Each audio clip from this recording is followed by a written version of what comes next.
मालिक ने अपने रेस्तरां का दौरा किया जो एक हॉबो की तरह कपड़े पहने था। जिस तरह से उसके साथ व्यवहार किया गया, उसने उसे रो दिया। एक अनपेक्षित स्थिति में आपको उस व्यक्ति के सार को समझने के लिए, जिसे आपको उन्हें जानना है, कई अमीर लोगों को वही करना चाहिए जो इस कहानी के नायक ने किया। डॉन मोंटेरो अपने बाहरी इलाके में स्पेन के बड़े शहरों में से कई शानदार रेस्तरां का मालिक था। ऐसा हुआ कि उनके अंतिम चरण में कैंसर का पता चला। उन्होंने लंबे समय तक अपने जिगर में गंभीर दर्द का अनुभव किया, लेकिन इसे बंद रखा क्योंकि वो एक बहुत व्यस्त सक्सेस व्यवसायी थे। काश उस बिंदु पर वसूली की कोई उम्मीद नहीं थी। उन्होंने अपने अंतिम महीनों को उन लोगों को बेहतर जीवन देने के लिए समर्पित करने का फैसला किया जो इसके हकदार थे। उन्होंने एक बेघर व्यक्ति के रूप में कपड़े पहने और अपने रेस्तरां में जाकर यह देखने का फैसला किया कि उनके कर्मचारी कैसे प्रतिक्रिया देंगे। लेकिन जिस तरह से उनके कर्मचारियों ने उनका इलाज किया, उसने उन्हें फाड़ दिया। उन्होंने पहली बार अपने रेस्तरां का दौरा किया जो पूरे देश में जाना जाता है। प्रबंधक उसके पास गया और हंगामा कर रहा था। उसने मांग की कि बेघर आदमी तुरंत परिसर छोड़ दे। डॉन मोंटेरो ने कहा कि वो रेस्तरां में खाना चाहता था क्योंकि वो लंबे समय से भूखा है। प्रबंधक ने उसे शॉवर लेने, अपने लत्ता को उतारने की सलाह दी और उसके बाद ही उसे रेस्तरां द्वारा खड़े होने और ग्राहकों को खाने के लिए देखने की अनुमति दी गई। उन्होंने कहा कि आपके स्तर का एक आदमी कभी यहाँ भोजन नहीं कर सकेगा। मोंटेरो हैरान रह गया। कई वर्षों तक उन्होंने अपने रेस्तरां को सभी सामाजिक वर्गों के लिए सुलभ बनाने पर काम किया, जिसमें उन्होंने अपने कर्मचारियों को आगंतुकों के प्रति सम्मान की भावना पैदा करने की कोशिश की, चाहे उनकी सामाजिक स्थिति कुछ भी हो। वो कुछ और मिनटों के लिए रेस्तरां में इंतजार कर रहा था। उम्मीद है कि अन्य रेस्तरां कार्यकर्ता उसके बचाव में आएंगे, लेकिन चीजें और भी बदतर हो गईं। कुछ ही मिनटों में शेफ बाहर आया और चिल्लाया कि अगर आपको भूख लगी है तो आप रेस्तरां के पीछे जा सकते हैं। मैंने कल ही बचे हुए लोगों को बाहर निकाल दिया। यह आपके जीवन का सबसे अच्छा भोजन होगा। जिसके बाद सुरक्षा गार्ड ने बूढ़े आदमी को रेस्तरां से बाहर धकेल दिया। मालिक को यकीन नहीं हुआ। अगला रेस्तरां एक शानदार पार्क में था। जब उसने दरवाजा खोला तो एक वेट्रेस तुरंत अपने रास्ते में आकर खड़ी हो गई। उसने अपने प्रबंधक से शिकायत की कि एक होबो उनके कुलीन प्रतिष्ठान में प्रवेश करने की कोशिश कर रहा था। बदले में प्रबंधक ने घोषणा की कि बूढ़ा आदमी भी रेस्तरां में रोटी खरीदने में सक्षम नहीं होगा। मोंटेरो ने कहा कि वो एक नियमित ग्राहक हुआ करता था और अक्सर मालिक के साथ बैठता था, लेकिन वो दिवालिया हो गया और बैंक ने उसकी सारी संपत्ति ले ली। यदि आप रेस्तरां के मालिक को बुलाते हैं तो मुझे लगता है कि वो मुझे याद रखेगा, जारी रखा मोंटेरो। प्रबंधक ने यह कहते हुए जवाब दिया कि वो खुद मालिक था और यह कि बूढ़ा आदमी यहाँ से बेहतर निकल जाए। एक बेघर व्यक्ति के रूप में प्रच्छन्न मालिक अपने कर्मचारियों के विचार से दुखी हो गया और उसने सभी बेघर लोगों का इस तरह से इलाज किया कि वो डर गया। वो लंबे समय तक सड़कों पर भटकता रहा और सोचता रहा कि उसके प्रबंधन में क्या खराबी थी। उनके कार्यकर्ता इतने क्रूर क्यों हो गए। अंत में उन्होंने अपने सबसे पुराने रेस्तरां में प्रवेश किया, जहां उनके दाहिने हाथ रोशियो ने काम किया। रोसियो उनके सहायक थे क्योंकि श्रृंखला के पहले रेस्तरां के उद्घाटन के बाद अंदर कई लोग थे, लेकिन मोंटेरो उस बार की ओर बढ़ गए जहां रोशियो बैठे थे। उसने कहा, क्या आप मुझे कुछ खाने को दे सकते हैं? रोनको ने उसे ध्यान से देखा। मोंटेरो ने सोचा कि वो उसे पहचानने वाला है, लेकिन ऐसा नहीं हुआ। सभी उचित सम्मान के साथ, सर, यह सूप किचन नहीं है। बाहर निकलो या मुझे सुरक्षा को कॉल करने के लिए मजबूर किया जाएगा।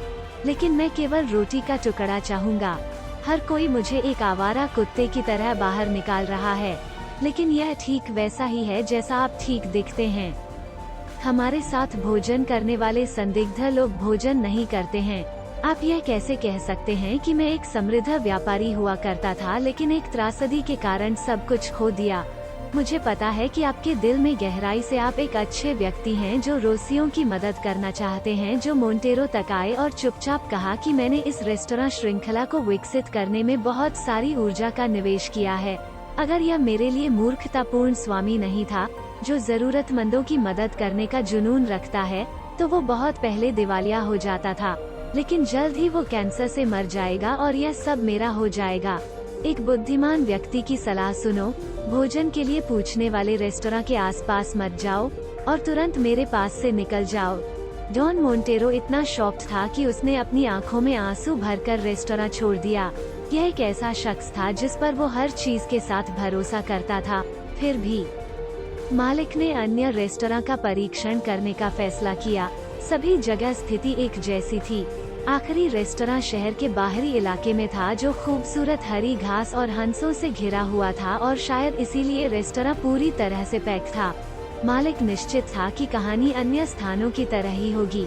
हमेशा की तरह दरवाजे पर उसका स्वागत एक सुरक्षाकर्मी ने किया था, जिसने पूछा था कि वो व्यक्ति कहाँ गया था। जब मोंटेरो ने भूख लगने की शिकायत की और रोटी के लिए एक स्लाइस मांगा, जिसे मैनेजर ने कहा, तो उसने खुद को उसी पुरानी कहानी के लिए मानसिक रूप से तैयार किया। जब उन्होंने प्रबंधक को विनम्रतापूर्वक कहा कि मैं आपकी कैसे मदद कर सकता हूँ, उन्होंने बीमार होने, भूखे रहने और एक ही तरह के अन्य रेस्तरां से आवारा कुत्ते की तरह बाहर निकलने की वही कहानी बताई। दृश्यमान सहानुभूति के साथ प्रबंधक ने उसे तब तक इंतजार करने के लिए कहा जब तक कि मेज खुल न जाए, ताकि वो उसे कुछ खाने को ला सके। डॉन मोंटेरो ने 1.5 घंटे तक बाहर इंतजार किया। अंत में उन्होंने फैसला किया कि उन्हें विनम्रता से बाहर कर दिया गया था और छोड़ने के लिए तैयार हो रहे थे। प्रबंधक ने उसे पकड़ लिया और उसे अंदर आने के लिए आमंत्रित किया, क्योंकि उसकी मेज तैयार थी। रेस्तरां के कोने में एक मेज खड़ी थी जो खाने से भरी थी। प्रबंधक ने डॉन मोंटेरो को एक बेघर आदमी के रूप में प्रच्छन्न होने के लिए आमंत्रित किया और उसे अपनी कहानी बताई। मेरा नाम मातेओ है, मैं यहाँ केवल 1 साल से काम कर रहा हूँ। मेरा एक सफल व्यवसाय था, लेकिन एक दिन मैं एक कार दुर्घटना में फंस गया और सब कुछ खो दिया। मैंने अपनी सारी संपत्ति अपनी पत्नी के इलाज के लिए बेच दी, लेकिन डॉक्टर उसे बचा नहीं सके। मैंने पीना शुरू किया और जो कुछ बचा था उसे पी लिया। लेकिन एक दिन मैं यहाँ आया और खाना मांगा। मालिक ने मुझे काम पर रखा और मुझे सामान्य जीवन में लौटा दिया। उस समय डॉन मोंटेरो ने वास्तव में इस आदमी को याद किया था। अब मैं आपकी मदद करना चाहता हूँ कि प्रबंधक ने काम करना जारी रखा और अगले दिन काम शुरू करने के लिए उसे वापस आने के लिए आमंत्रित किया। अगले दिन डॉन मोंटेरो ने चेन के सभी कर्मचारियों को हंसों के साथ रेस्तरां में इकट्ठा किया। जब उसने रेस्तरां में एक बेघर आदमी के रूप में कपड़े पहने, तो उस रेस्तरां के कर्मचारियों को छोड़कर सभी आपस में कानाफूसी करने लगे। वह रसोई में भाग गया। डॉन मोंटेरो ने प्रबंधकों में से एक को बुलाया और उसे दरवाजे पर मिलने के लिए कहा। जब वो रसोई में अकेली रह गई, तो उसने अपना मेकअप उतार दिया और बेघर पोशाक पहने हुए अपने कर्मचारियों से मिलने के लिए निकली। हर कोई हैरान था और उसने अपने फैसले की घोषणा की। मैं मेटो को छोड़कर सभी रेस्तरां प्रबंधकों को निकाल रहा हूँ।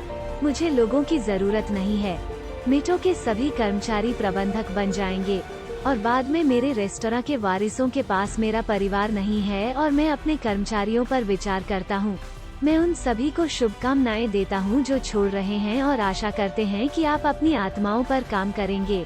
रेस्तरां श्रृंखला के मालिक ने अपने अंतिम दिन उन कर्मचारियों के साथ बिताने का फैसला किया जिन्होंने उनके साथ दयालु व्यवहार किया। अपनी गलतियों को ठीक करने और अपने रिश्तों के काम और निजी जीवन के दोस्तों में विनम्रता से याद किए जाने में कभी देर नहीं होती है। इस दिलचस्प कहानी को अपने दोस्तों और प्रियजनों के साथ साझा करें, टिप्पणी करें और हमें एक तरह से हम आपको अगली बार देखेंगे। कृपया सदस्यता लें।